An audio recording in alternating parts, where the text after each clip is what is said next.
ఎప్పుడెప్పుడా అని ఎదురు చూస్తున్న భూభారతి పోర్టల్ ప్రారంభానికి ముహూర్తం ఫిక్స్ అయింది. రేపు లాంఛనంగా ప్రారంభించనుంది తెలంగాణ సర్కార్. దీనిపై సీఎం రేవంత్ రెడ్డి రివ్యూ కూడా చేశారు. అధికారులకు కీలక సూచనలు కూడా ఇచ్చారు. 3 మండలాలను పైలట్ ప్రాజెక్టుగా సెలెక్ట్ చేసుకొని అమలు చేయాలని సూచించారు. తక్కువ సమయంలోనే సమస్యలను పరిష్కరించేలా చర్యలు చేపట్టాలన్నారు.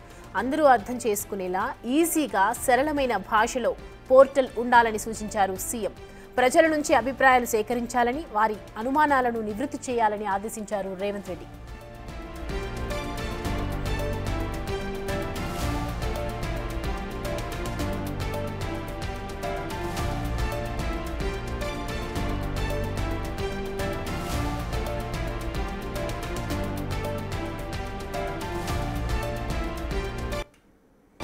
పైలట్ ప్రాజెక్టులు విజయవంతమైన తర్వాత ప్రతి మండలాల్లో భూభారతి పోర్టల్పై సదస్సు నిర్వహిస్తారు. కలెక్టర్లు, రెవెన్యూ అధికారుల ఆధ్వర్యంలో పోర్టల్ గురించి రైతులకు ఎక్స్ప్లెయిన్ చేస్తారు. భూభారతి ఎలా పనిచేస్తోంది, భూమి వివరాలు ఎలా తెలుసుకోవాలి, ఏదైనా సమస్య వస్తే ఎలా ఫిర్యాదు చేయాలి, ఇలా అన్ని అంశాలపై అవగాహన కల్పిస్తారు అధికారులు.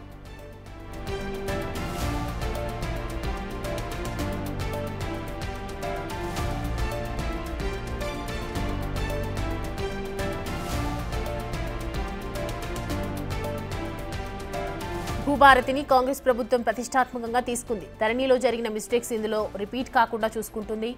యూజర్ ఫ్రెండ్లీగా పోర్టల్ ఉండేలా డిజైన్ చేయాలని ఆదేశించింది. కొత్త సమస్యలకు కారణం కావద్దని స్ట్రిక్ట్గా చెప్పింది. రాష్ట్రంలో రెవెన్యూ సమస్యలకు భూభారతి ద్వారా చెక్ పెట్టాలని సూచించింది సర్కార్. పోర్టల్తో పాటు యాప్ కూడా తీసుకొస్తోంది.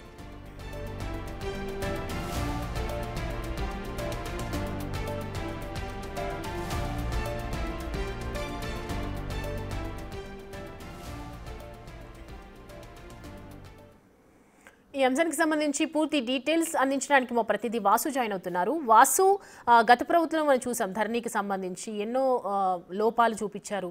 బట్ ఇప్పుడు మరి భూభారతికి సంబంధించినటువంటి పోర్టులో ఎలాంటి ఇవి దొరకకుండా, అంటే ఎలాంటి ఇబ్బందులు రాకుండా ఎలాంటి జాగ్రత్తలు తీసుకుంటున్నారు సీఎం రేవంత్ రెడ్డి? సౌమ్య, ముఖ్యమంత్రి రేవంత్ రెడ్డి మరోసారి జూబ్లీహిల్స్ తన నివాసంలో కూడా భూభారతి పైన అధికారులతో భేటీ అయ్యారు. ఈ భేటీకి సంబంధించి సీఎం సలహాదారు వేం నరేంద్రతో పాటు నల్గొండ ఎంపీ రఘువీరెడ్డి, భూపరిపాలన ప్రధాన కమిషనర్ నవీన్ మిట్టల్, సీఎం వేముల శ్రీనివాస్ కూడా హాజరయ్యారు. మరోపక్క రెవెన్యూ అధికారులు కూడా హాజరయ్యారు. రేపు భూభారతికి సంబంధించి కూడా ప్రజలకు అంకితం చేయబోతున్న నేపథ్యంలో కూడా భూభారతి విధి విధానాలకు సంబంధించి నిన్న రాత్రి ముఖ్యమంత్రి నివాసంలో పవర్ పాయింట్ ప్రజెంటేషన్ చేసిన రెవెన్యూ అధికారులు మరొకసారి భూభారతికి సంబంధించినటువంటి అంశంలో ముఖ్యమంత్రి భేటీ నిర్వహిస్తారు. రాష్ట్రంలో భూభారతి పోర్టల్ తొలుత 3 మండలాలకు సంబంధించి కూడా ఒక పైలట్ ప్రాజెక్ట్ గా కూడా ప్రజల నుంచి అభిప్రాయాలు సేకరించారు. జిల్లా కలెక్టర్లు ప్రతి ఒక్కరు కూడా జిల్లాలో రైతులకు కావచ్చు, భూ అమ్మకం కొనుగోలుదారులకు సంబంధించి పూర్తిగా అవగాహన సదస్సులు ఏర్పాటు చేయాలని ఇప్పటికే ఆదేశించారు. ప్రయోగాత్మకంగా అమలు అనంతరం రాష్ట్రం అంతా కూడా విస్తరించేలా దీన్ని ఇప్పటికే ఒక ప్లానింగ్ విధానంగా ముందుకెళ్తున్న పరిస్థితి. ప్రజల నుంచి సలహాలు, సూచనలు స్వీకరించాలి. ఏమైనా తప్పిదాలున్నా, ఇంకేదైనా సూచనలు చేసినా కానీ ఇమీడియట్ గా పోర్టల్లో అప్లోడ్ చేసే విధంగా మార్పులు చేర్పులు ఉండే విధంగా ఉండాలని ముఖ్యమంత్రి అధికారులను ఆదేశించారు. మరి కాసేపట్లో కూడా దిశానిర్దేశం చేయబోతున్నారు. మొత్తం మీద పూర్తి స్థాయిలో కూడా ఎలాంటి ఇబ్బందులకు తావు లేకుండా, గతంలో ధరణి వల్ల ప్రజలు అనేక ఇబ్బందులు పడ్డటువంటి నేపథ్యంలో కూడా అనేక భూములు ధరణిని అడ్డం పెట్టుకొని కూడా కాజేసిన అంశానికి సంబంధించి కూడా ప్రభుత్వ ప్రైవేటు భూములకు సంబంధించి అనేక ఇబ్బందులు ఎదుర్కొంటున్న సంబంధించి అమ్మకానికి కానీ కొనుగోలు కానీ ఇబ్బంది లేకుండా ధరణి ద్వారా ప్రజలు పడ్డ ఇబ్బందులు మరోసారి ఎదురు కాకుండా ఉండేందుకు చాలా పారదర్శకంగా, ఏమాత్రం అవినీతికి తావు లేకుండా ఉండే విధంగా భూభారతి అనేటువంటి పోర్టల్ ని తెలంగాణ ప్రభుత్వం రూపొందించింది. కాంగ్రెస్ ప్రభుత్వం వచ్చిన తర్వాత కూడా ఇప్పటికే ధరణిని ఏమాత్రం అమలు కాకుండా మొత్తం భూభారతికి సంబంధించినటువంటి అంశంపై రేపటి నుంచి ప్రజలకు అందుబాటులోకి రాబోతుంది. రేపు ముఖ్యమంత్రి చేతుల మీదుగా శిల్పకళా వేదికకి సంబంధించి ముఖ్యమంత్రి ప్రారంభించబోతున్నారు భూభారతిని. అయితే మొదట 3 మండలాల్లో పైలట్ ప్రాజెక్ట్ గా అమలు చేసిన తర్వాత అక్కడ ఎలాంటి ఇబ్బందులు లేకుండా, ఎలాంటి చిక్కులు రాకుండా ఉన్నట్టయితే తిరిగి రాష్ట్రం అంతా కూడా అన్ని మండలాలకు సంబంధించినటువంటి అమలు చేయబోతా ఉన్నారు. రేపు ముఖ్యమంత్రి చేతుల మీదుగా భూభారతి పోర్టల్ ప్రారంభం కాబోతా ఉంది.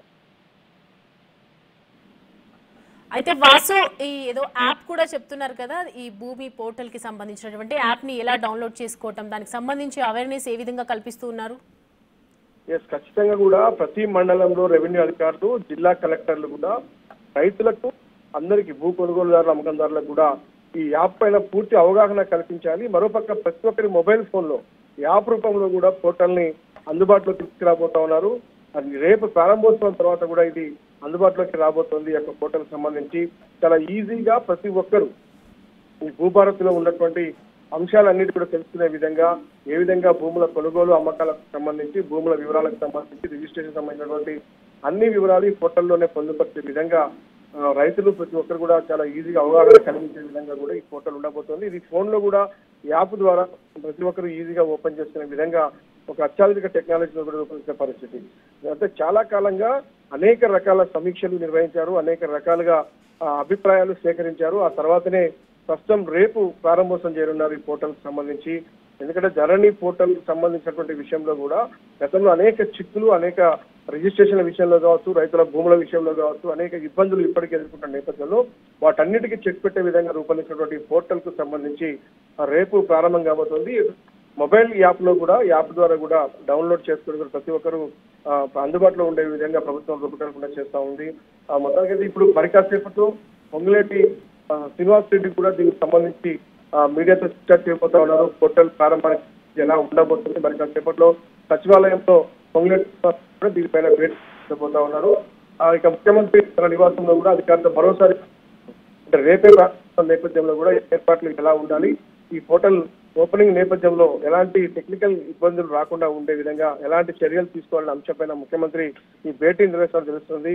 మరి కాసేపట్లో భేటీ ముగిసిన అనంతరం మరికొన్ని కీలక ఆదేశాలు, సూచనలు ముఖ్యమంత్రి చేసే అవకాశం కనిపిస్తోంది. పొంగులేటి శ్రీనివాస్ రెడ్డి కూడా మీడియాకు వివరాలు వెల్లడించబోతా ఉన్నాడు. ఏ విధంగా పోర్టల్ ఉండబోతోంది, ఏ ఏ మండలాల్లో మొదట పైలట్ ప్రాజెక్టు కింద ప్రారంభించబోతున్నారు అంశానికి సంబంధించి కొన్ని డీటెయిల్స్ కూడా చెప్పబోతా ఉన్నారు. మరి కాసేపట్లోనే సచివాలయంలో పొంగులేటి శ్రీనివాస్ రెడ్డి చిట్చాట్ నడుస్తుంది. ఇక ముఖ్యమంత్రి సంబంధించి నివాసంలో కూడా అధికారులతో భూభారతికి సంబంధించిన పోర్టల్ పైన ప్రస్తుతం సమావేశం కూడా కొనసాగుతాం. Right Vasu, thanks for the updates.